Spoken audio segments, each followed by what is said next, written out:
Sebelum kita bicara tentang poin-poin beberapa nikmat yang Allah anugerahkan kepada kita di bulan Ramadan, kemudian juga keutamaan-keutamaannya, sedikit kita bicara tentang peristiwa-peristiwa besar, sejarah-sejarah besar yang terjadi di bulan Ramadan.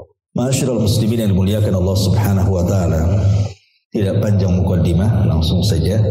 Yang pertama, peristiwa besar di bulan Ramadan adalah diangkatnya Nabi Allah Isa ibnu Maryam, dan itu berdasarkan riwayat Al-Imam Hakim dalam Mustadrak dari Hasan ibnu Ali radhiyallahu anhu. Jadi Hasan putra Ali radhiyallahu anhu bercerita saat kematian ayahnya Ali bin Abi Thalib radhiyallahu anhu yang ditusuk oleh seorang khawarij yang bernama Abdurrahman ibn Mulzam saat berangkat salat subuh. Lah ketika Hasan putranya menceritakan kematian ayahandanya Ali bin Abi Thalib radhiyallahu anhu, dia mengatakan, "Qutila lailata unzilal Quran," bahwa ayahku dibunuh saat malam diturunkan Al-Quran, dan juga saat usriya bi Isa alaihi salam, saat Isa diangkat ke langit. Kata-kata Hasan ibn Ali radhiyallahu anhu yang mengatakan bahwa ayahnya dibunuh saat Al-Quran diturunkan, maknanya isyarat kepada bulan Ramadan, karena Al-Quran diturunkan di bulan Ramadan, dan dalam sejarah wafatnya Ali itu terjadi pada tanggal 21 bulan Ramadan, dan tanggal 21 itu bagian daripada tanggal-tanggal Lailatul Qadar, karena Lailatul Qadar itu terjadi di tanggal-tanggal ganjil kan, bisa 21, 23, 25, 27, 29. Disitulah antara 5 tanggal ganjil ini Al-Quran turun.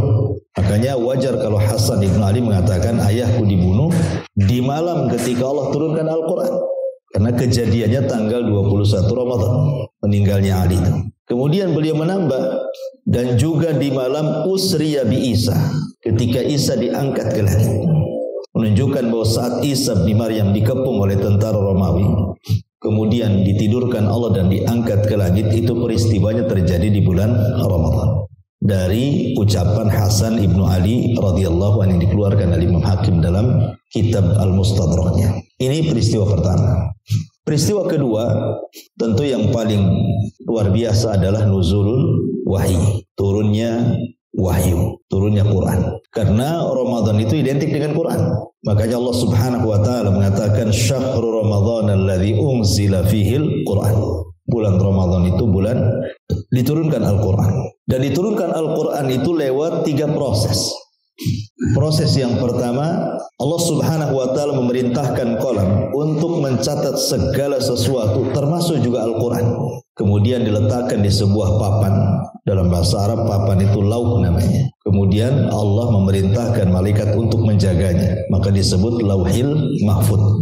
Di situ Al-Quran pertama diletakkan. Kemudian marhala yang kedua, proses yang kedua adalah penurunan Al-Quran dari Lauhil Mahfuz ke Baitul Uzzah. Baitul Uzzah itu di langit pertama. Lah turunnya Al-Quran dari Lauhil Mahfuz ke Baitul Uzzah itu langsung 30 juz. Itulah isyarat daripada firman Allah Azza wa Jalla, syahru Ramadan alladzi unzila fihil Quran. Bulan Ramadan itu bulan diturunkan Al-Quran. Dari mana? Dari Lauhil Mahfuz ke Baitul Uzzah. Dan ini diperkuat dengan ayat Inna anzalnahu fi lailatul qadar. Sesungguhnya kami turunkan Al-Quran di malam Lailatul Qadar, dari Lauhil Mahfuz ke Baitul Uzzah, langsung 30 juz. Kemudian proses yang ketiga, itulah turunnya Al-Quran ke bumi, ke dada Nabi SAW untuk disampaikan kepada umatnya. Ini tidak 30 juz, tetapi diangsur satu ayat selama 13 tahun di kota Mekah, ditambah 10 tahun di kota Madinah, menjadi 23 tahun baru rampung 30 juz itu. Tetapi surat yang pertama turun saat Nabi SAW berada di Gua Hira. Ketika itu usia Nabi SAW mendekati 40 tahun. Dan 6 bulan sebelumnya Rasul selalu bermimpi. 6 6 bulan sebelum diangkat jadi nabi itu selalu bermimpi. Aisyah radhiyallahu anha yang disebutkan dalam Sahih Bukhari itu mimpinya kafalaki subhi, seperti falak subuh. Maknanya malamnya mimpi, besoknya selalu menjadi kenyataan mimpinya itu. Selalu begitu selama 6 bulan. Mimpi apa saja Rasul menjadi kenyataan. Lah termasuk juga dalam mimpinya Rasul akan ditemui seseorang dalam gua itu. Maksudnya Jibril, itu dimimpikan juga. Makanya ketika Nabi SAW betul-betul kemudian tafakur selama 1 bulan Ramadan di Gua Hira itu, kemudian datang orang yang berbaju putih, ganteng gitu ya, jelmaan daripada Jibril, Rasul tidak kaget karena sudah dimimpikan. Ya. Ketika kemudian Nabi SAW kemudian bersalaman dengan Jibril, tiba-tiba kemudian Jibril memeluk Nabi SAW, kemudian menyuruh untuk membaca sesuatu. Iqra ya Muhammad, baca wahai Muhammad. Yang dipahami Rasul ketika itu, kalimat baca itu maksudnya membaca tulisan, sementara Rasul tidak bisa baca dan tidak bisa menulis. Makanya jawaban Nabi SAW, ma ana biqari, aku tidak bisa baca. Ya. Kata Jibril dipeluk lagi lebih erat, Iqra ya Muhammad, baca wahai Muhammad. Sekali lagi yang dipahami Rasul membaca sesuatu. Kata Rasul, aku tidak bisa baca. Sampai 3 kali baru kemudian Jibril mengatakan, Iqra bismi rabbikal ladzi khalaq, khalaqal insana min 'alaq, Iqra wa rabbukal akram alladzi 'allama bil qalam, 'allamal insana ma lam ya'lam. 5 ayat pertama surah Al-Alaq inilah turun di bulan Ramadan. Ya, turun di bulan Ramadan karena Rasul ketika di Gua Hira itu 1 bulan di bulan Ramadan. Maka surah Al-Alaq itu turun di bulan Ramadan. Inilah kenapa kemudian Al-Quran itu disebutkan oleh Allah Subhanahu wa ta'ala di ayat tadi, Syahru Ramadan alladzi unzila fihil Quran. Bulan Ramadan itu bulan diturunkan Al-Quran karena 2 kali turun di bulan Ramadan. Dari Lauhil Mahfud ke Baitul Uzza bulan Ramadan. Kemudian Jibril menurunkan surat pertama Al-Alaq 5 ayat saja pertama itu juga terjadi di bulan Ramadan. Jadi setatnya di bulan Ramadan semuanya. Baru ayat-ayat yang lain yang turun kepada Rasul ya ada yang di bulan Ramadan, ada yang tidak di bulan Ramadan sesuai dengan peristiwa dan kejadian yang dihadapi Nabi. Ya, sampai 23 tahun baru rampung 30 juz gitu ya. Dan ini perbedaan Quran dengan kitab-kitab di luar Quran. Sebab kalau Taurat, Zabur, Injil itu kan langsung dikasih. Ya, tidak ada proses. Kalau Quran kan berproses, satu ayat gitu ya. Apa hikmahnya? Ya supaya jangan ada persoalan kecuali ada jawaban dalam Al-Quran. Ini peristiwa yang kedua, nuzulul Quran. Kemudian peristiwa yang ketiga, yang besar-besar aja saya sebutkan, adalah terjadinya Perang Badar. Ini terjadi pada tanggal 17 Ramadan, ya. Lah perang Badar ini adalah perang penentu. Makanya bahasa Quran itu disebut Yaumul Furqan, perang pembeda antara mukmin dan kafir, antara muwahhid dan orang-orang musyrik. Sampai dahsyatnya peperangan ini Nabi SAW sampai di malam hari keesokan dia mau berperang Badar itu berdoa kepada Allah. Allahumma intahlik hadhil isabah falan tu'bada bada. Ya Rabb, kalau kau hancurkan kelompok yang sedikit ini, kau gak akan ada yang nyembah lagi. Kenapa Rasul sampai berdoa seperti itu? Karena ketika itu Rasul menghadapi musuh dengan jumlah yang banyak, sementara Rasul tidak punya pengalaman perang dan juga para sahabatnya. Dan itu bukan perang direncanakan. Perang Badar Kubra itu bukan perang yang direncanakan. Karena rencana awal itu kan menyergap kafilahnya Abi Sufyan dari Syam, ingin mengambil dagangannya. Sebagai balasan mengambil hak karena ketika sahabat hijrah dari Mekah ke Madinah, rumah mereka, tanah mereka, bisnis mereka diambil.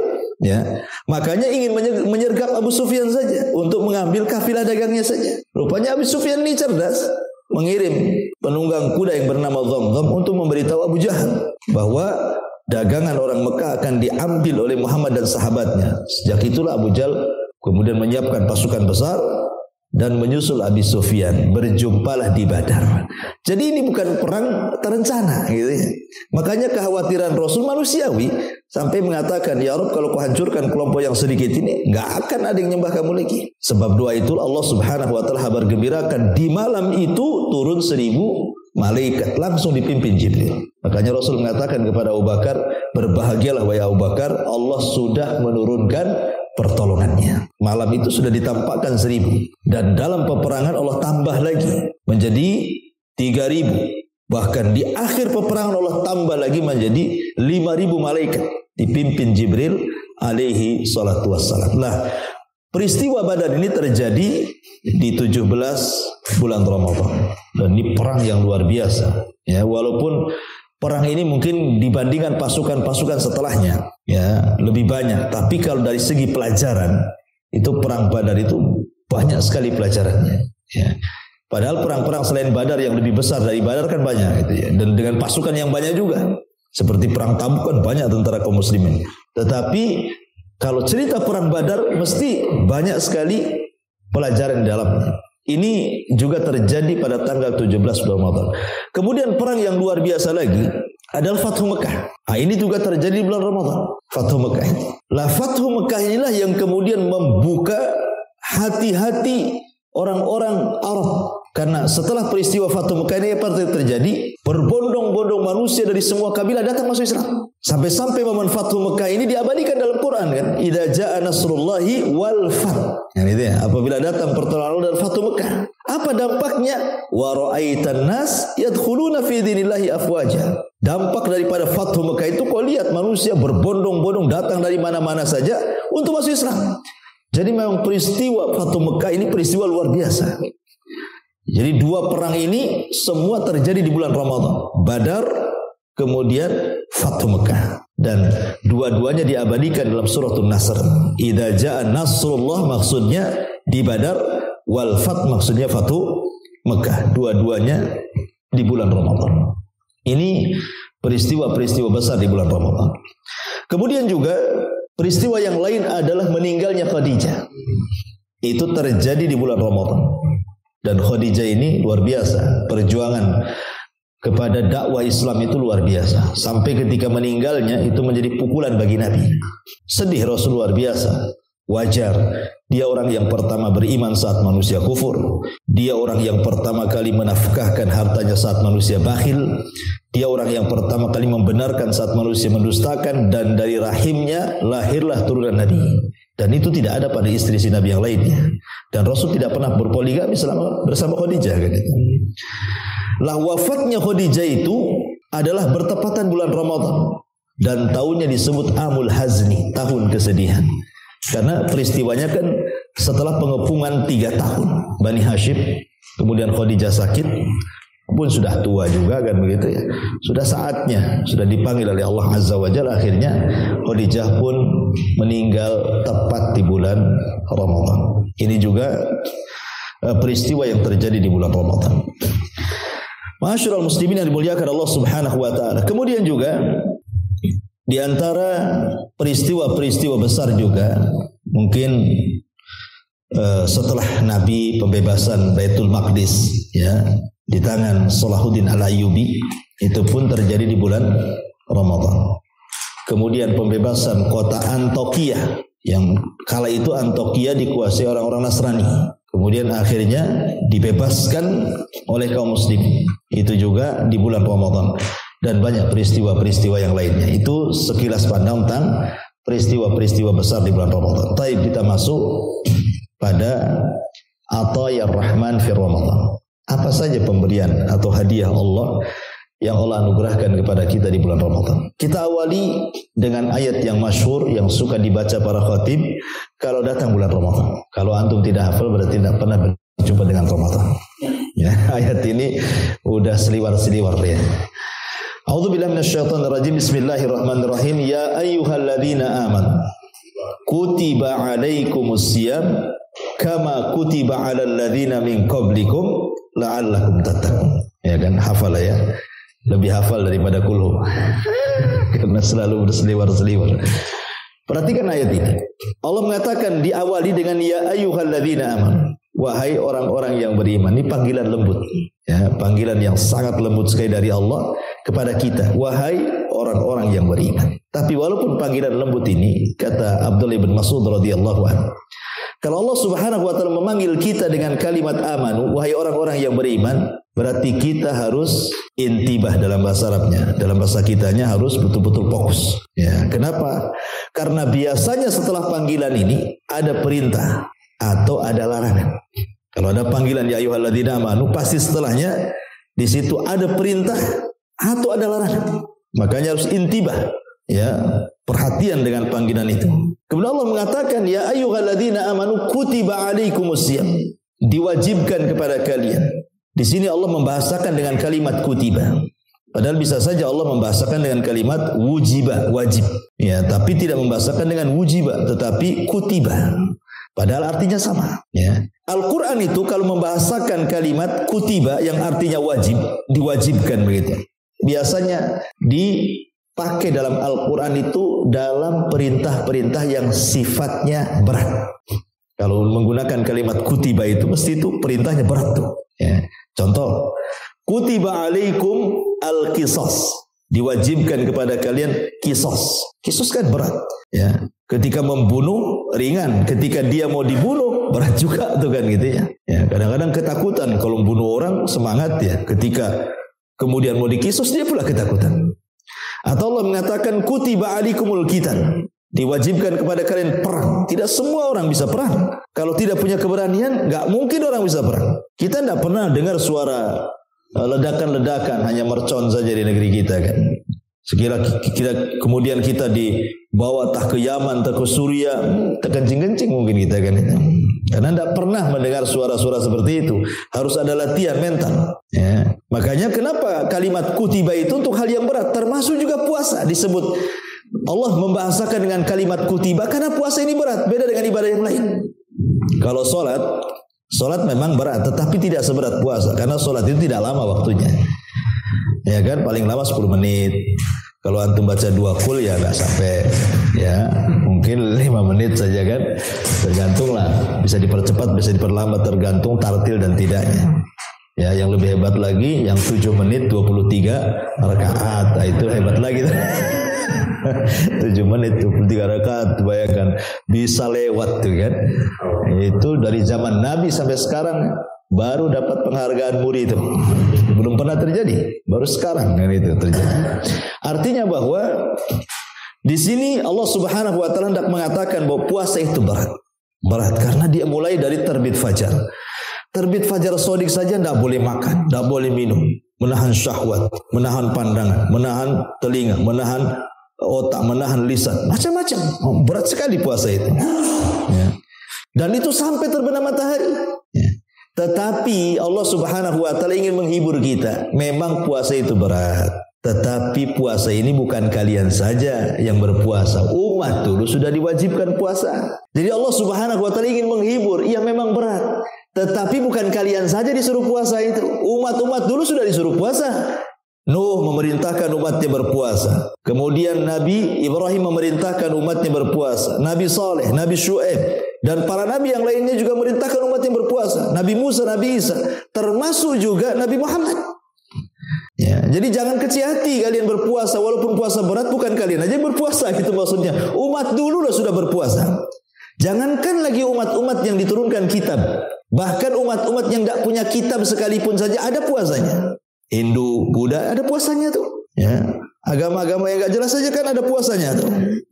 Apalagi agama-agama samawat, agama-agama yang turun dari langit yang ada kitabnya, pasti mereka diperintahkan puasa. Dari mana kita tahu bahwa mereka diperintahkan puasa? Karena Rasul yang mengatakan salah satu hikmah puasa menyelisihi ahli kitab. Faslu ma baina siyamina wa siyami ahlil kitab akalata sahur, kata Rasul. Perbedaan puasa kita dengan mereka ahli kitab itu dimakan sahur, menunjukkan bahwa ahli kitab puasa. Cuman bedanya mereka tidak sahur, kita sahur gitu saja. Ya.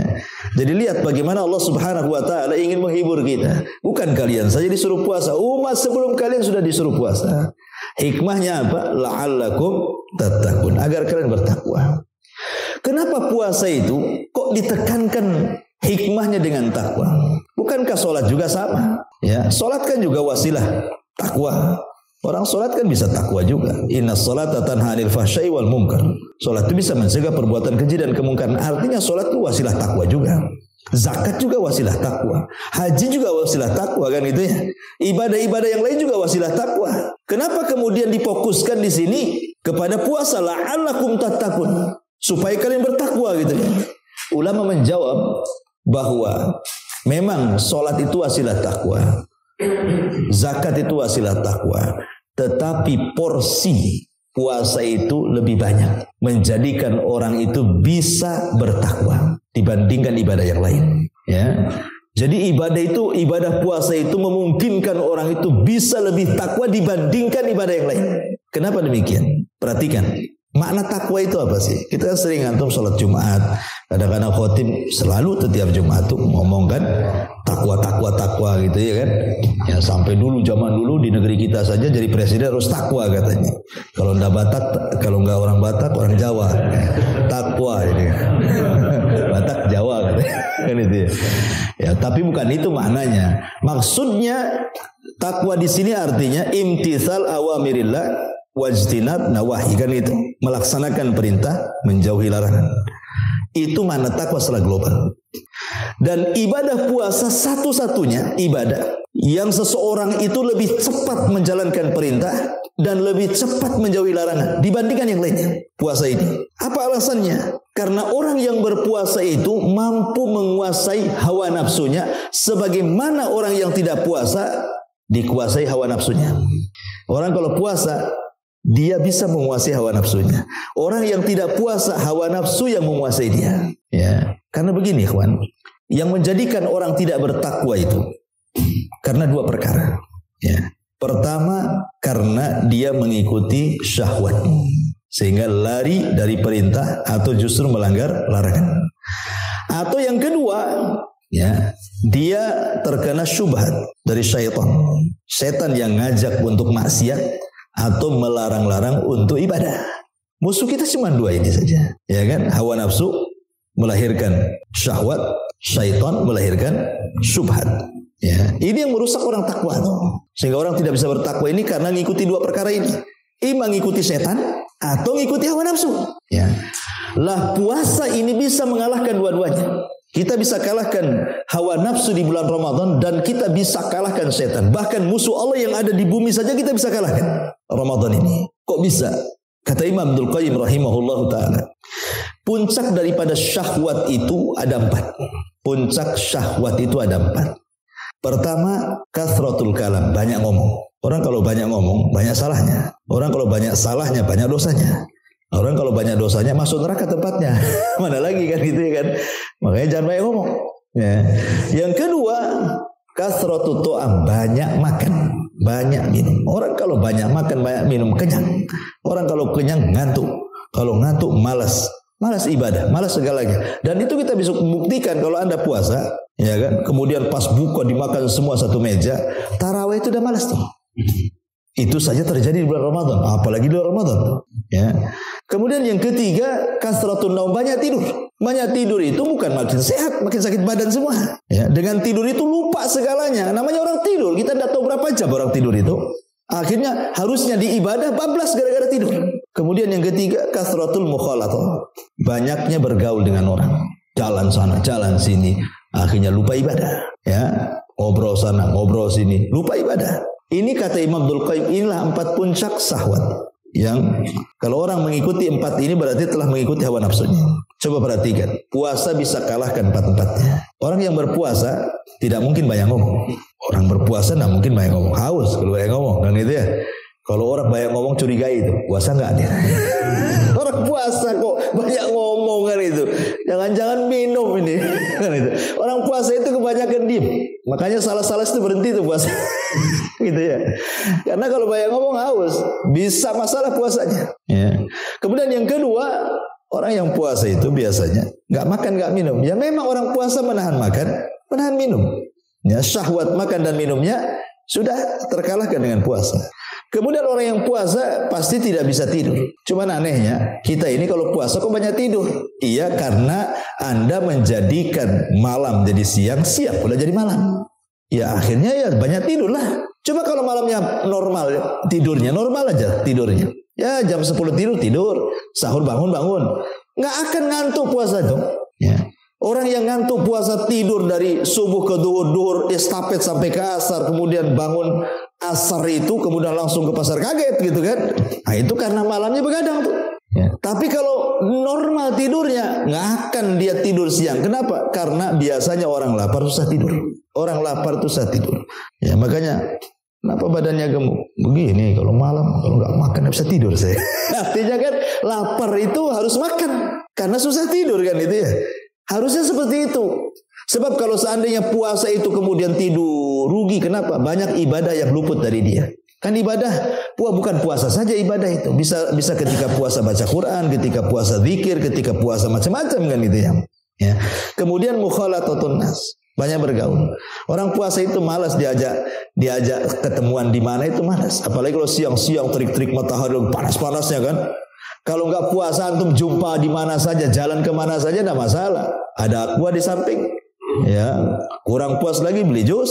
Ya kan, kemana? Di warung makan mana? Kalau puasa macam mana mau janjian di warung mustahil kan? Paling tinggi di mana coba? Di masjid. Gitu ya janjiannya kalau puasa. Artinya bahwa 4 puncak syahwat ini bisa dikalahkan dengan puasa. Makanya orang yang berpuasa itu bisa menguasai syahwat dia. Termasuk juga syahwat berhubungan. Kemudian yang kedua, syaitan, syubhat. Sebenarnya semata-mata Ramadan itu setan sudah kalah sebenarnya. Kenapa? Karena Rasul yang mengatakan, "Idza ja'akum Ramadan, futihat abwabul jannah wa ghuliqat abwabun niran wa suffidati syayatin."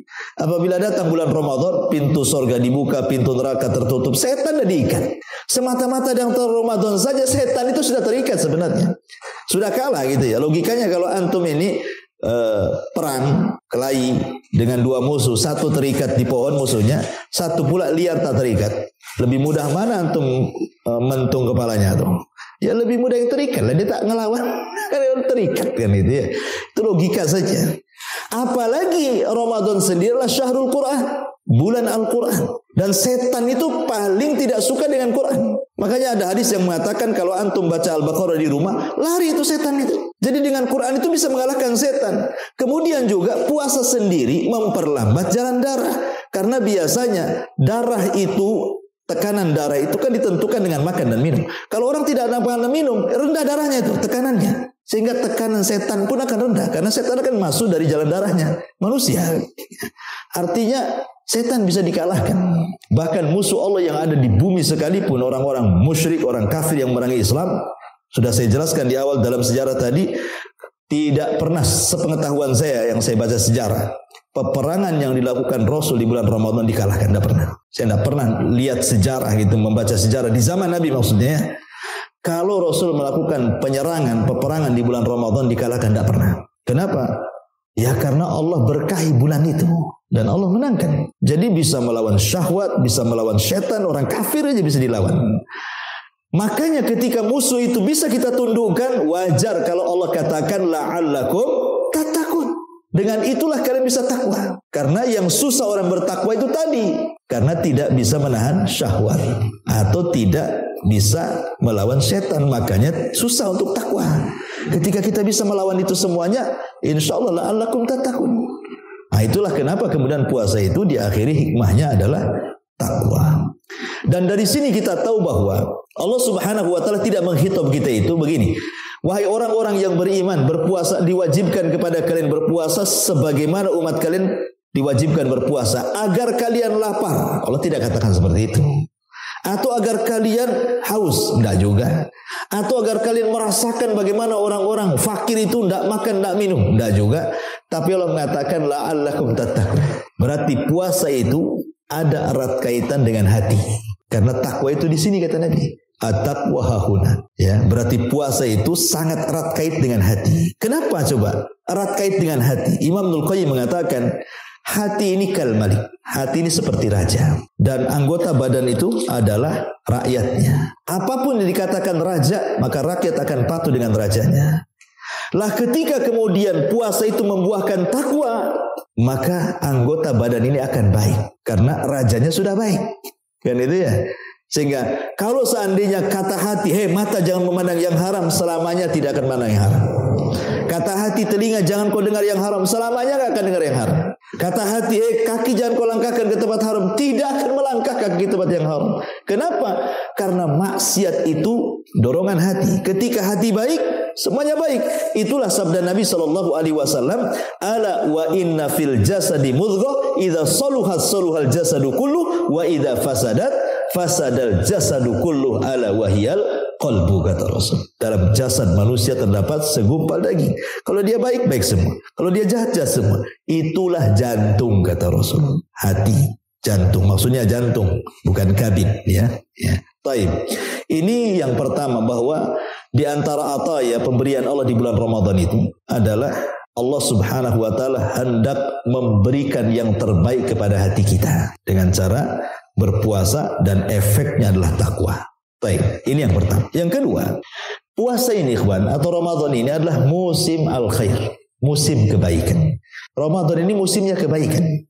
Dan kebaikan di bulan Ramadan itu akan mudah dilakukan dibandingkan Anda lakukan di luar Ramadan. Ya, ini menjadi sebuah kenyataan.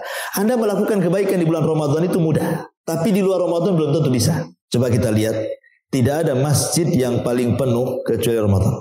Perhatiin, coba, ada nggak masjid di luar Ramadan penuh? Nggak, ya waktu tertentu saja. Tapi Ramadan itu semua masjid, semua musola penuh. Ya, sampai ada masjid mungkin saking sempitnya, tempat sandal itu dikasih terpal. Salat tarawih di situ.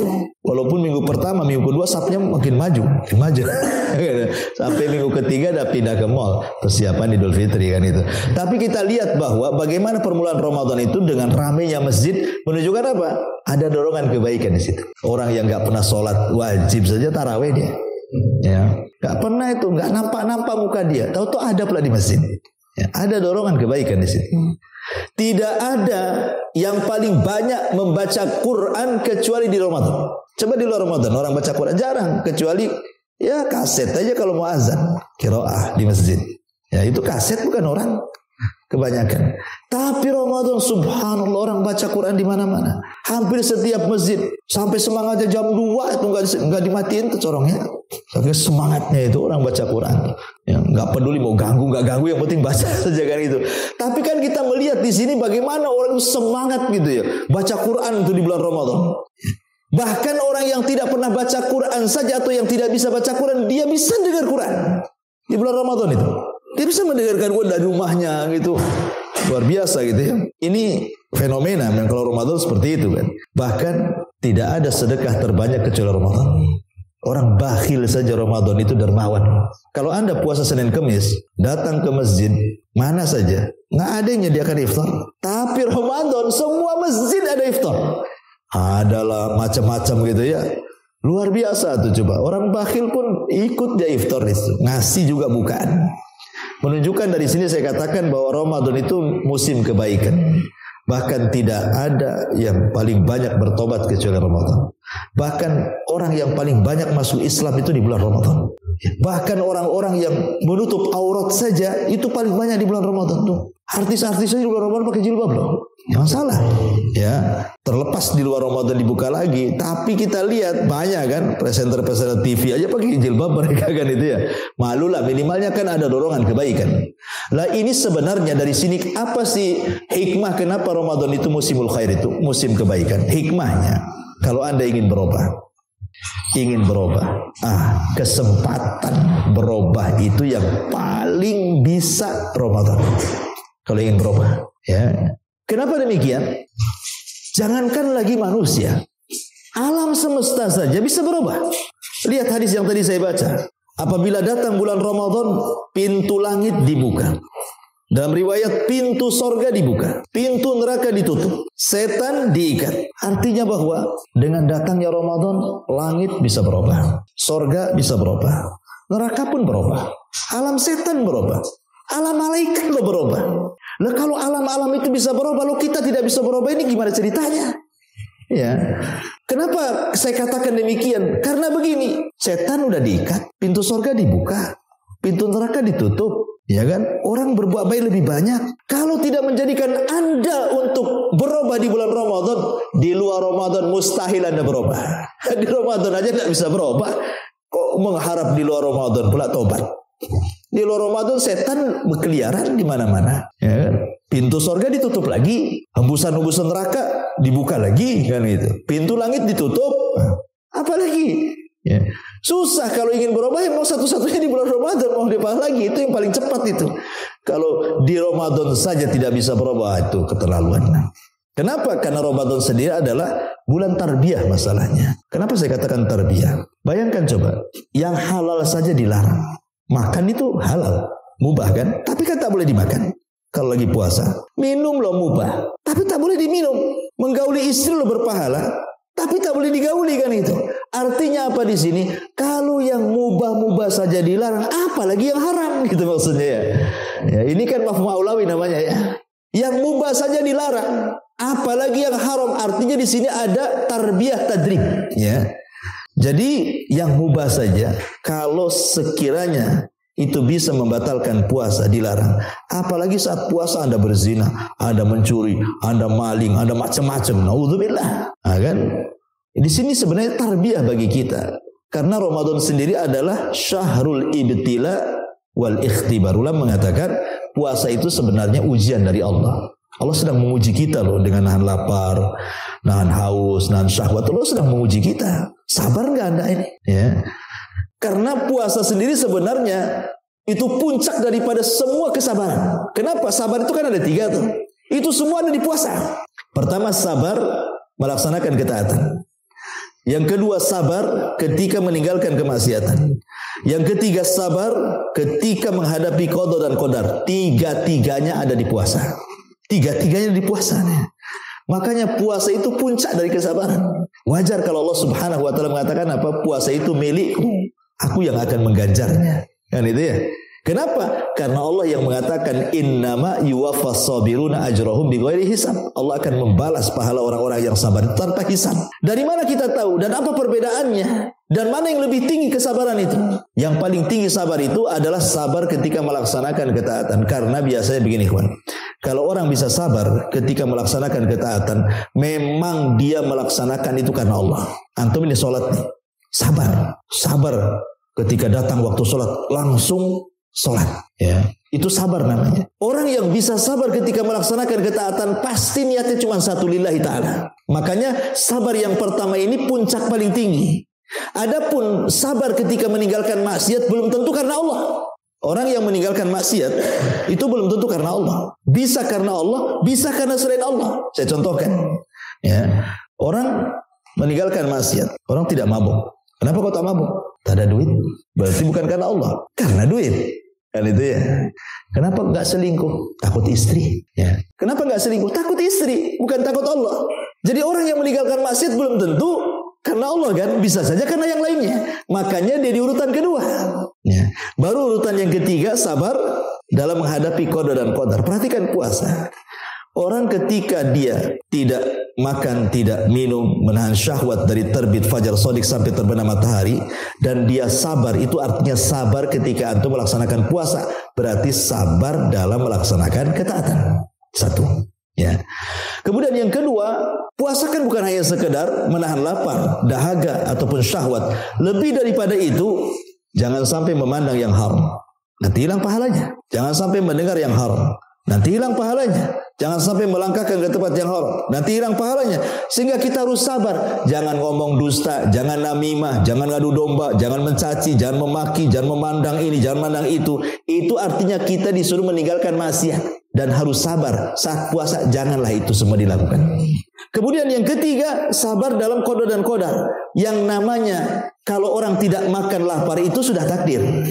Kalau antum tidak minum pasti haus, itu takdir namanya. Berarti ketika kita nahan lapar, nahan haus, itu sebenarnya kita sedang sabar ketika menghadapi takdir Allah. Makanya 3 kesabaran ada di puasa tuh, bayangkan ya. Jadi inti daripada puasa itu sebenarnya sabar. Makanya sebagian para ulama ketika mentafsirkan ayat surah Al-Baqarah itu, wasta'inu bis-sabri was-shalah. Mintalah pertolongan Allah dengan sabar dan dengan salat. Sebagian ahli tafsir mengatakan yang dimaksud sabar di sini adalah wasta'inu bis-saumi was-salati, itu maksudnya. Mintalah pertolongan dengan puasa dan juga dengan salat. Karena makna sabar itu artinya puasa. Nah, ini hikmah yang kedua ya. Bahwa Ramadan itu musim kebaikan, gitu ya. Kemudian yang ketiga, Ramadan ini adalah musim ampunan. Kenapa kita harus paham kalimat bahwa Ramadan itu syahrul maghfirah? Ini pentingnya. Karena begini ya, kalau kita lihat ibadah fitrah Ramadan itu satu puasa. Kalau kita terbayang Ramadan, pasti yang terbayang 3. Puasa, Tarawih, Lailatul Qadar. Kan itu ya. Itu saja yang terbayang kalau sudah Ramadan ini pasti yang 3 ini yang diingat antum. Puasa, tarawih, Lailatul Qadar. Perhatikan 3 riwayat yang bicara tentang 3 ibadah vital di bulan Ramadan ini. Hampir mirip riwayatnya. Riwayat yang pertama Nabi mengatakan man shoma ramadanan imanan wa ihtisaban ghufira lahu ma taqaddama min dhanbi.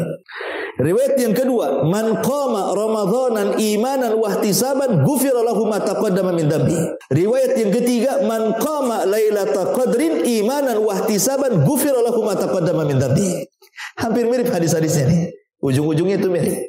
Barang siapa yang berpuasa penuh dengan iman dan harapan pahala Allah, maka dia akan diampuni dosa-dosanya. Barang siapa yang sholat tarawih penuh iman dan mengharap pahala Allah, maka akan diampuni dosa-dosanya.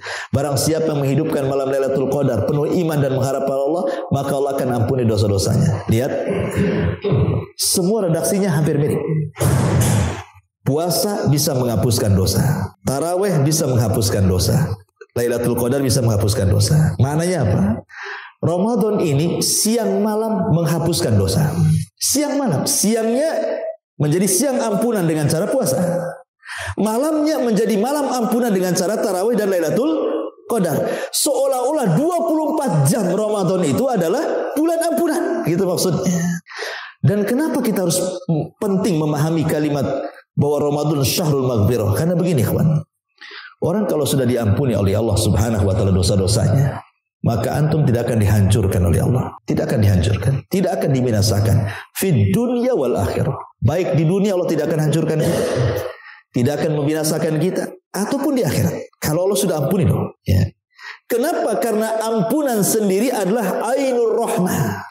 Ampunan itu adalah puncak daripada kasih sayang Allah kepada kita. Allah kalau sudah sayang dengan kita, tidak mungkinlah orang yang sayang menghancurkan. Orang yang sayang itu membinasakan, mustahil. Ya. Artinya kalau orang sudah mendapatkan ampunan Allah, maknanya orang itu sudah mendapatkan kasih sayang Allah. Ketika Allah sayang dengan hambanya, tidak mungkin dihancurkan, tidak mungkin dibinasakan. Pasti akan disayangi di dunia dan di akhirat. Itu pentingnya mana ampunan di sini. Yang kedua, kalau Allah sudah mengampuni dosa kita, ini modal yang paling vital untuk tiket masuk surga. Dahulu, di zaman Bani Israel, ada orang tidak punya amalan secuil pun. Tidak punya amalan. Sama sekali tidak punya amalan. Maksudnya amal kebaikan. Secuil pun tidak punya. Ya. Justru yang ada dari mulai hidup sampai dia mau menjelang mati itu dosa semua. Sampai dia asrafa ala nafsi. Sampai dia hampir putus asa kepada dirinya. Saking takutnya saat kematian. Karena dia tidak punya amalan secuil pun masalahnya. Yang ada dosanya setumpuk-tumpuk. Dia kumpulkan anak-anaknya tuh. Dan dia ngomong sama anak-anaknya. Nah, kalau aku mati, tolong bakar aku. Kemudian debuku kalian lepaskan di beberapa lautan yang ada di bumi ini. Apa alasannya? Lain qadarallah. Ini di sini sahihnya. Kalau Allah sanggup membangkitkan aku setelah ini, maka saya akan diazab oleh Allah dengan azab yang belum pernah diazab sebelum dan sesudahnya. Ya. Jadi dia minta berwasiat kepada anaknya. Akhirnya wasiatnya dilaksanakan sama anak-anaknya. Ketika orang tuanya betul-betul mati, wasiatnya dilaksanakan. Dibakar tuh jasad bapaknya. Kemudian abunya itu diletakkan di laut sana, di laut sini, di laut sini. Persis seperti wasiatnya. Tetapi dia tidak paham Allah itu ala kulli syai'in qadir. Ketika kemudian Allah Subhanahu wa taala berkehendak, tiba-tiba tuh abu-abu dari semua lautan itu terkumpul semuanya dan jadi jasad kembali. Kemudian Allah mengatakan kepada orang ini, ya, ma hamalaka ala ma fa'alta. Apa yang membuat kamu melakukan ini? Ya. Maka dia mengatakan khaufuka lillah, karena aku takut kepadamu ya Rabb. Kemudian Allah melihat rasa takutnya yang ikhlas. Allah mengatakan, kalau begitu ghafartu dzambaka, aku ampuni dosa-dosamu. Dan dia dimasukkan ke surga karena takutnya dia kepada Allah. Ini kisah Bani Israel. Lihat, ketika Allah sudah mengampuni, ini satu tiket masuk surga. Padahal orang ini secuil pun tidak punya amalan. Tapi ketika Allah sudah ampuni, masuk surga dia. Ini satu kisah. Atau kisah yang masyhur yang sering antum dengar. Kisah seorang yang membunuh 99 jiwa. Ya kan? Kita saja kalau punya tetangga membunuh orang dengan cara dimutilasi, masukkan ke koper, tahu-tahu ke singkap polisi. Wah, kita katakan sadis sekali itu. Itu baru satu yang dibunuh tuh. Gimana kalau 99 jiwa dia bunuh kayak gitu kan? Ya kita katakan sadis di atas sadis lah kan gitu. Mungkin netizen satu dunia mencela dia. Bukan Indonesia saja tuh. Satu dunia sepakat mencela dia. Tetapi lihat ketika Allah Subhanahu wa taala menaruh kepada orang yang membunuh 99 jiwa ini hidayah. Akhirnya ingin tobat dia. Kemudian dia datang kepada seorang rahib. Karena di zaman itu kan agama Nasrani, belum ada Islam. Itulah agama yang hak. Datang dia ke gereja. Nemui rahib. Rahib pula dia ahli ibadah, tak ada ilmu. Ditanya apakah saya sudah membunuh 99 jiwa itu ada tobat katanya. Kata si rahib, oh tidak ada. Dosamu sudah membumbung ke langit, enak saja kau main tobat katanya. Marahlah, jiwa bunuhnya muncul. Dibantai pula si rahib itu. Genaplah jadi 100. Ya kan 100 jiwa dia bang. Tapi dia tidak putus asa. Dia putar-putar cari yang rahib yang lebih alim. Akhirnya ketemulah seorang rahib yang alim, memang punya pengetahuan. Kata sang rahib ini, kalau kau ingin bertobat bisa, tapi kau harus ke sana. Di sana itu loh ada desa, semua orang soleh, semua ulama. Aku belajar di sana, aku ibadah di sana. Mudah-mudahan kau diterima tobatnya sana. Senang dia. Ya. Karena perjalanan kan jauh ini. Dari tempat dia bertanya kepada sang alim ini, ke tempat yang dituju itu jauh sekali gitu kan. Bisa memakan waktu berhari-hari. Akhirnya kehabisan bekal, kelaparan, kehausan di jalan, mati dia. Ketika dia mati itulah malaikat azab dan rahmat datang. Kata malaikat azab, ini ruh milik saya. Pantas dia masuk neraka. Kenapa? Sudah 100 jiwa dia bunuh. Masa masuk surga? Masuk neraka lah. Dan itu. Kata malaikat rahmat, tunggu dulu. Dia harus dimasukkan ke surga. Ada niat tobat. Ya. Akhirnya tarik-tarikan turuhnya. Allah kirim malaikat yang ketiga disebut malaikat hakim. Kemudian Allah Subhanahu wa taala merintahkan malaikat hakim untuk mengukur jarak kematian dia dengan desa yang dituju, dengan jarak kematiannya kepada orang alim bertanya. Kalau masih dekat ke orang alim yang bertanya, masukkan ke neraka. Kalau lebih dekat ke desa yang dituju, masukkan dia ke surga. Akhirnya diukur, bukan kayak ukuran tukang, ini ukuran malaikat. Ya. Kata rawi hadis, sebenarnya nih jarak kematian dia dengan orang yang bertanya itu lebih dekat dibandingkan ke tempat tujuan sebenarnya. Tetapi karena Allah itu Rahim, Maha Pengampun, Maha Penyayang, Allah lipat bumi sehingga didekatkan ke desa yang dituju. Sebenarnya lebih jauh tuh, masih jauh. Tapi karena Allah Rahim, Allah Ghafur, dilipat pula bumi sama Allah. Pas diukur oleh malaikat, rupanya lebih dekat ke desa yang dituju. Allah ampuni dia, Allah masukkan dia ke surga. Lihat, terkadang kemurkaan Allah itu tidak sebagaimana rahmatnya. Makanya diistilah inna rahmati wasi'at ghadabi. Ya, rahmatku itu lebih luas dibandingkan kemurkaanku gitu ya. Sampai Allah lipatkan bumi itu supaya didekatkan gitu ya. Karena ada niat baik di situ. Lihat, apabila sudah mengampuni, Allah masukkan ke surga. Atau wanita pelacur yang ngasih minum anjing di zaman Bani Israel kan, Allah masukkan juga ke surga. Intinya bahwa kalau sudah dapat ampunan dari Allah, itu satu-satunya tiket Anda masuk ke surga. Makanya jangan sia-siakan. Ramadan itu adalah syahru maghfirah gitu maksudnya. Ini bulan ampunan, kesempatan mana lagi? Ya, bulan ampunan itu kecuali Ramadan. Makanya Rasul itu pernah naik ke atas mimbar. Mimbarnya Rasul kan tiga tingkat tuh. Dia naik ke tingkat pertama, amin katanya. Naik lagi ke tingkat kedua, amin. Naik lagi ke tingkat ketiga, amin. Habis itu Rasul ceramah, khutbah. Habis khutbah dia turun. Sahabat ini heran karena ketika dia naik mimbar mengucapkan amin tapi tidak terdengar doa. Makanya sahabat mengatakan, alama amanta ya Rasulullah. Rasul tadi waktu kau naik ke atas mimbar, kami dengar kau mengucapkan amin 3 kali. Tapi kami tidak mendengar doa Anda. Kira-kira doa apa itu katanya? Kata Nabi SAW begini, tadi waktu saya naik ke atas mimbar itu di awal-awal tadi, Jibril datang kepadaku, meminta didoakan, diaminkan doanya. Ku aminkanlah doanya. Pengen tahu doanya Jibril. Kemudian Rasul mengatakan salah satunya ragima anfu rajulin, thumma ragima anfu rajulin adraka Ramadan, thumma kharaja falam yughfar min dhunubi. Celaka dan binasa orang yang masuk Ramadan, keluar satu dosa pun tidak diampuni. Binasa orang ini. Kata Rasul, amin. Jadi ada orang-orang ikhwan, bagi dia Ramadan itu sama dengan bulan yang lain. Nggak ada istimewanya. Makanya saya heran kadang-kadang ya, kalau saya perhatikan di masyarakat itu, orang yang menghadapi Ramadan itu ada 3 kelompok nih. Ya, kelompok yang pertama sudah membayangkan pahalanya. Wah, saya bisa tarawih lagi, bisa sholat malam lagi, bisa puasa lagi, sedekah lagi, bahkan kalau bisa beli tiket umroh, iktikaf di Mekah. Itu mantap tuh. Ya, ini yang bagus nih. Ada kelompok yang kedua enggak. Otaknya itu stan pasar saja. Cari stan. Ada enggak stan?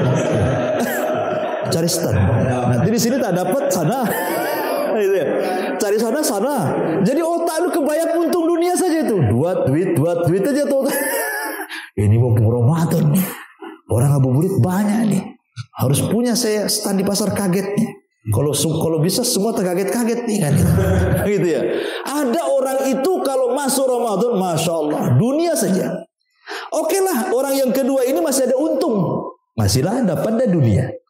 Tapi ada orang yang ketiga ini sudah nggak dapat agama, nggak dapat dunia, rungsep ngadapi Ramadan. Aduh, lapar lagi saya Ramadan ini. Cemana saya Ramadan ini? Ada orang stres itu. Dia nggak kepikir cari untung dunia, apalagi cari untung akhirat. Yang ada rungsep kepalanya. Ramadan lagi mau maksiat tutup semua katanya. Mikirnya itu aneh gitu ya.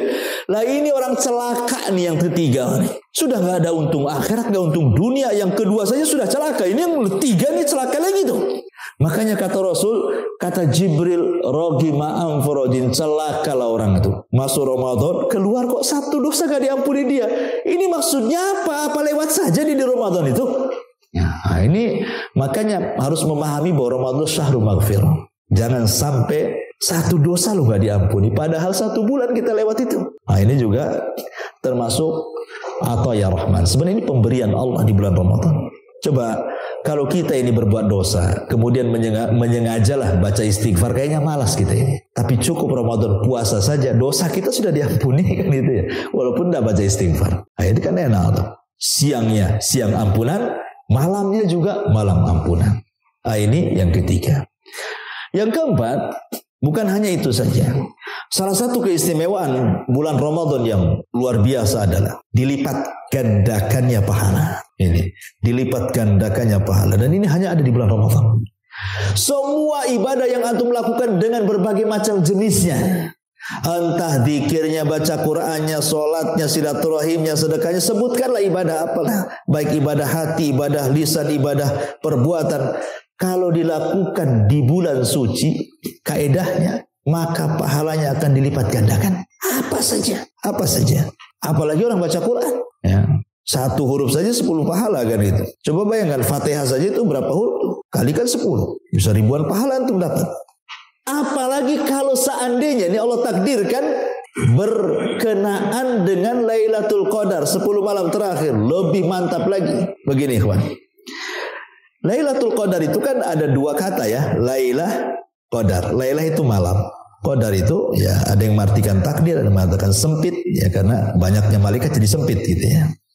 Ada yang mengatakan qadar itu mulia dan macam-macam ulama ketika tapi yang saya bahas bukan qadarnya, malamnya. Malam itu ada 2 macam. Ada malam indallah, ada malam indannas. Ada malam menurut ketentuan Allah, ada malam menurut ketentuan manusia. Kalau malam menurut ketentuan manusia adalah ketika terbenam matahari, kita katakan malam. Kalau sudah matahari terbenam saja, kita katakan datang malam. Kalau belum terbenam, belum, masih sore, belum malam kan itu ya.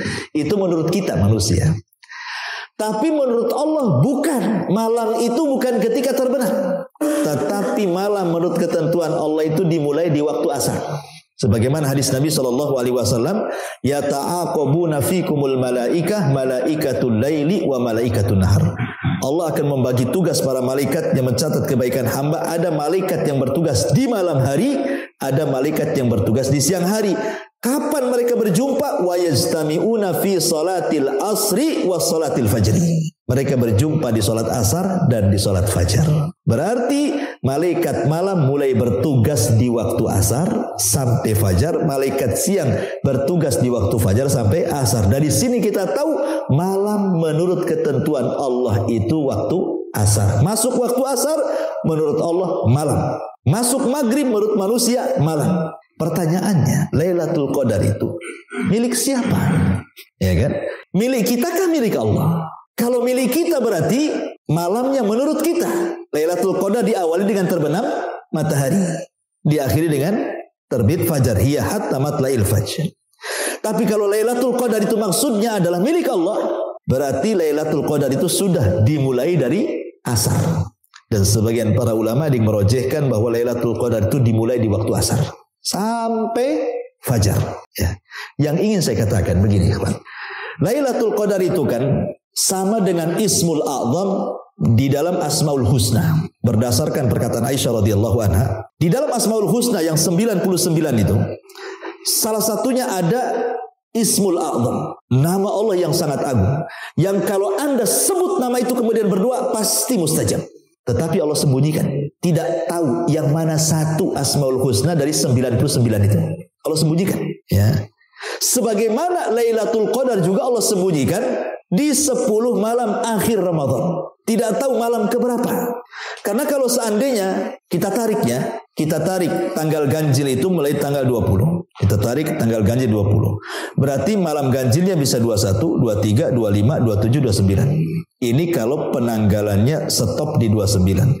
Tapi kalau kita tarik dari atas, dari tanggal 30 ke bawah, berarti jatuhnya 28, 26, 24, 22. Malam ganjilnya kan gitu kalau dari atas ya. Kalau kita tarik dari atas 30 ke bawah, itu akan berbeda dengan dari 20 ke atas. Ya. Seolah-olah ulama ingin mengatakan, anggap saja tanggal 20 sampai tanggal 30 itu semua malam ganjil. Gitu maksudnya. Apalagi negeri kita ini kadang-kadang ada yang puasa duluan, ada yang puasa belakangan. Sehingga menurut kita ganjil, menurut dia genap. Kan itu kan. Kan repot tuh. Lah karena ada polemik seperti itu, makanya kata para ulama, jangan pernah mencari-cari tanggal ganjil. Hidupkan saja 10 malam akhir itu. Pasti Anda akan mendapatkan Lailatul Qadar. Apalagi bukan hanya mencari-cari tanggal ganjil. Yang lebih parah lagi, mencari-cari tanda-tanda Lailatul Qadarnya. Itu yang lebih parah itu. Siapapun yang memperhatikan dan mencari tanda Lailatul Qadar gak akan dapat Lailatul Qadar, kata ulama. Oh, kata Ustaz, Lailatul Qadar itu kayaknya tak dingin, tak panas. Tapi kok kayaknya dingin? Iya, lagi meriang Anda. Cemana bisa membedakan ini apa nggak dingin nggak panas? Orang demam nggak bisa lah merasakan. Karena katanya ada tambahan cahaya, nggak bisa listrik nyala semua. Kecuali Anda hidup di hutan, nampaklah tambahan cahaya. Ya, jadi intinya bahwa kata para ulama, jangan sibuk cari tanggal ganjil, jangan sibuk cari tanda-tanda. Hidupkan saja dari tanggal 20 sampai 29 atau 30 kalau memang itu digenapkan. Insya Allah. Dan saya yakin pasti dari 20 hari itu pasti antum dapat Lailatul Qadar. Saya sederhana saja saya contohkan begini. Pamannya antum punya uang 100 ribu. Punya uang 100 ribu. Antum tukar pecah menjadi 10 ribu. Kan jadi ada 10 lembar kan. 100 kita pecah jadi 10 lembar. Kemudian antum setiap malam kasihlah kotak infak itu 10 ribu. Besoknya lagi 10 ribu. Besoknya lagi 10 ribu. Sampai 10 hari habis uang antum. Saya yakin dari 10 ribu itu pasti ada yang bertepatan dengan Lailatul Qadar. Tidak mungkin tidak. Ya kan? Pastilah, tidak mungkin lah.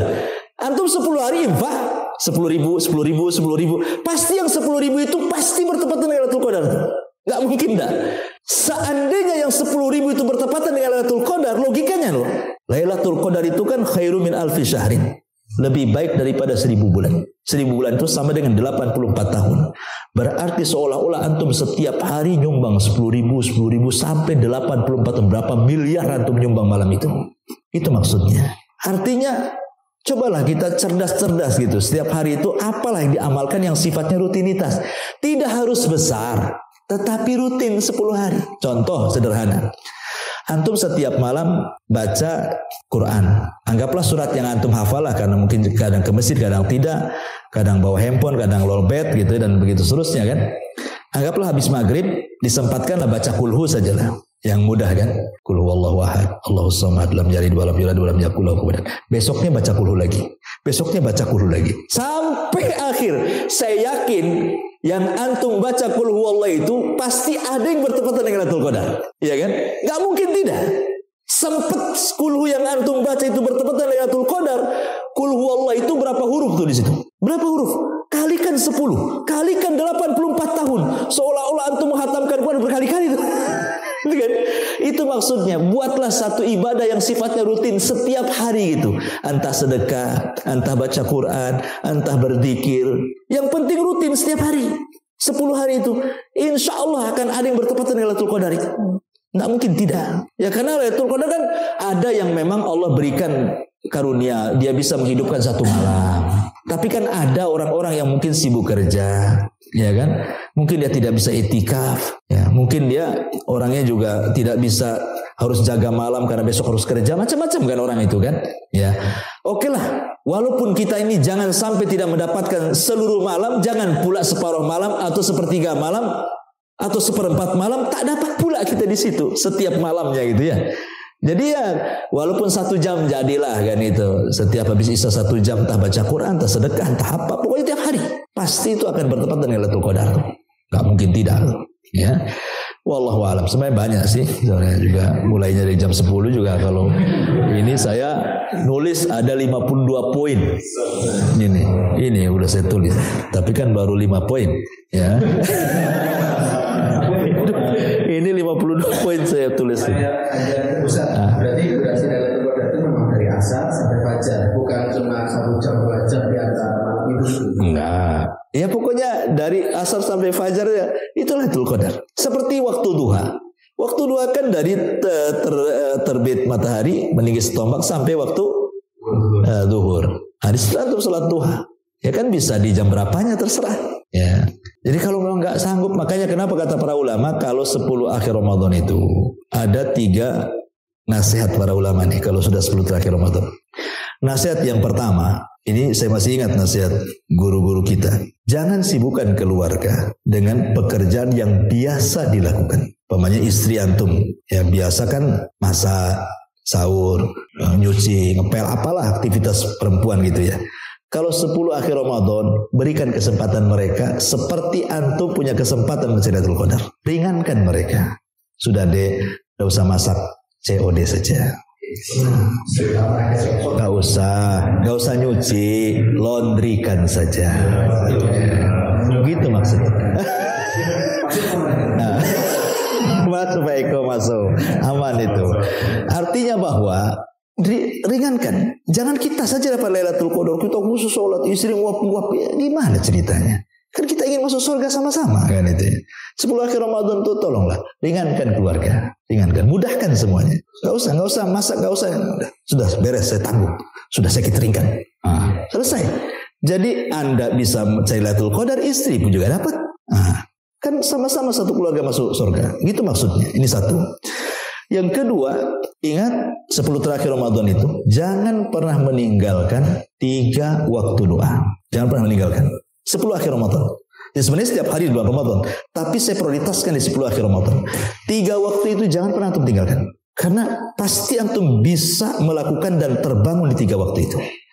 Pertama, menjelang berbuka. Ini waktu mustajab doa. Kata Nabi SAW, ada 3 waktu yang tidak mungkin ditolak doanya. Salah satunya da'watus sha'im inda fitri. Doa orang yang berpuasa saat berbuka. Itu mustajab tuh. Ya, karena di situ ada 2 kebahagiaan. Bahagia saat berbuka karena di situ ada doa yang mustajab. Bahagia nanti kalau berjumpa dengan Allah di akhirat tuh. Ya, ini pertama. Jangan lupakan 5 menit jadilah sebelum kita berbuka. Karena terkadang kita ini lupa dengan doa karena melihat kolak dan kawan-kawan biasanya. Itu lupa doa akhirnya kan karena ada siap santap. Yang kedua, jangan lupakan sepertiga akhir malam. Dan di Ramadan pasti antum bangun. Gak mungkin gak bangun sahur, ya kan? Kalau di Ramadan gak mungkin antum bangun. Tapi sepertiga akhir malam di Ramadan wajib bangun. Gak bangun aja di obrok-obrokin tuh. Ya kan, ribut orang luar, bangun sahur kan itu, belum lagi di masjid, pasti bangun. Di hari biasa tidak mungkin antum bangun, kecuali antum kedinginan, pengen kencing, kemudian kencing tidur lagi, ya kan? Itu di hari-hari biasa. Kalau di Ramadan itu pasti bangun. Jangan perhatikan sahurnya saja, 5 menit jadi angkat kedua tangan berdoa. Kemudian yang ketiga, setelah subuh, sebelum terbit matahari, itu waktu berkah. Pertanyaannya, apa yang harus antum doakan di situ? Lafaz apa yang harus antum doakan di situ? Ya, lafaz yang paling penting di situ adalah satu saja. Minta kepada Allah, baik saat berbuka, baik sepertiga malam akhir, baik setelah subuh, minta satu kalimat. Ya Allah, merdekakan saya, keluarga saya, anak saya, istri saya, orang tua saya dari api neraka. Itu saja satu. Itu doanya. Kenapa? Karena Rasul yang mengatakan, lillahi utaqa'u minan nar fi kulli lailati min Ramadan. Setiap malam itu Allah akan memerdekakan sesuai dengan kehendaknya hamba-hambanya setiap hari di bulan Ramadan, setiap malam dari api neraka. Jadi Allah itu setiap malam akan memerdekakan hambanya yang dikehendakinya dari api neraka. Apa masalahnya? Ingat ikhwan, kalau umur antum ada yang 40, 50, 60, 70 tahun enggak lah ya. Paling tinggi 50 atau lebih. Berapa? 60 lah ya. Nah, itu udah dekat tuh, hati-hati. Artinya bahwa kalau usia kita sudah 50 kepala 60, artinya kan Ramadan sudah berulang. Sudah berapa kali Ramadan sama kita itu? Mulai dari umur 15 tahun kita akil balik. Kan sudah terulang-ulang tuh. Ya. Kalaulah Allah Subhanahu wa ta'ala takdirkan entah Ramadan keberapa kan gitu ya. Satu malam saja rupanya Allah takdirkan kita pula orang yang dibebaskan dari api neraka. Selamanya antum tidak akan masuk neraka. Selamanya antum tidak. Karena Allah yang berkehendak antum terbebas dari api neraka. Coba nikmat mana lagi? Orang dibebaskan dari api neraka. Faman zuhziya 'anil nar wa udkhilal jannah faqad faz. Siapa yang dibebaskan dari api neraka dimasukkan ke surga, itulah kesuksesan yang sebenarnya kata Allah. Maka 10 hari itu saja berdoa. Nanti sebelum berbuka antum katakan, ya Allah, bebaskan saya, anak saya, istri saya, orang tua saya, mertua saya dari api neraka. Nanti sahur ngomong gitu lagi. Nanti habis subuh ngomong gitu lagi. 10 malam. Siapa tahu antum bertepatan dengan Lailatul Qadar, ngomong begitu, diaminkan pula malaikat, selamanya nggak akan masuk neraka. Nikmat mana lagi coba? Itu yang kadang-kadang dilupakan, entah karena jahil tidak paham, kan itu ya, entah karena sudah tahu dilalaikan, saya tak paham. Tapi saya kira doa sebelum buka itu sudah banyak lah kan. Kita ini ingatnya cuma dhahabat doma'u abtalatil uruq wa thabatal ajri, insyaallah itu doa makan tuh. Ini diingat doa makannya aja, kan itu ya. Ya memang betul, hilang haus, hilang dahaga, ya kan? Memang betul, tapi kan bukan itu intinya. Di situ ada doa yang terselip sebenarnya itu menjelang berbuka itu, sayang kan gitu. Karena sudah masuk di permulaan malam di situ. Ya.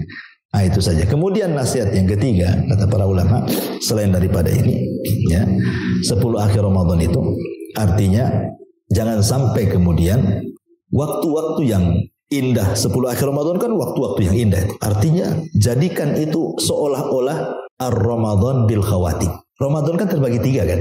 10 awal, 10 tengah, 10 akhir kan. Yang paling baik itu yang akhir. Yang paling baik itu yang akhir. Sama dengan umur manusia, ditentukan akhirnya. Barang siapa yang akhir ucapannya la ilaha illallah masuk surga kan gitu ya. Jadi orang itu kata Nabi al-a'mal bi khawatimiha. Amal itu tentukan akhirnya. Jangan semangat di awal, mulai kendor di tengah, putur pula di akhir. Jangan. Karena umumnya begitu saya lihat di masyarakat tuh. Semangat di 10 awal, kendor di 10 tengah, putur pula di 10 akhir. Jangan. Justru di 10 akhir jadikan di awal Ramadan, gitu maksudnya. Jadikan ini amal terakhir bagi kita. Karena bagaimanapun amal itu ditentukan akhirnya. Harusnya makin semangat lagi. Semangat ibadahnya, semangat infaknya, semangat segalanya. Itulah nasihat guru-guru saya dulu. Kalau sudah 10 akhir Ramadan, 3 wasiat ini yang saya masih ingat. Ya, nasihat mereka saya sampaikan kepada antum.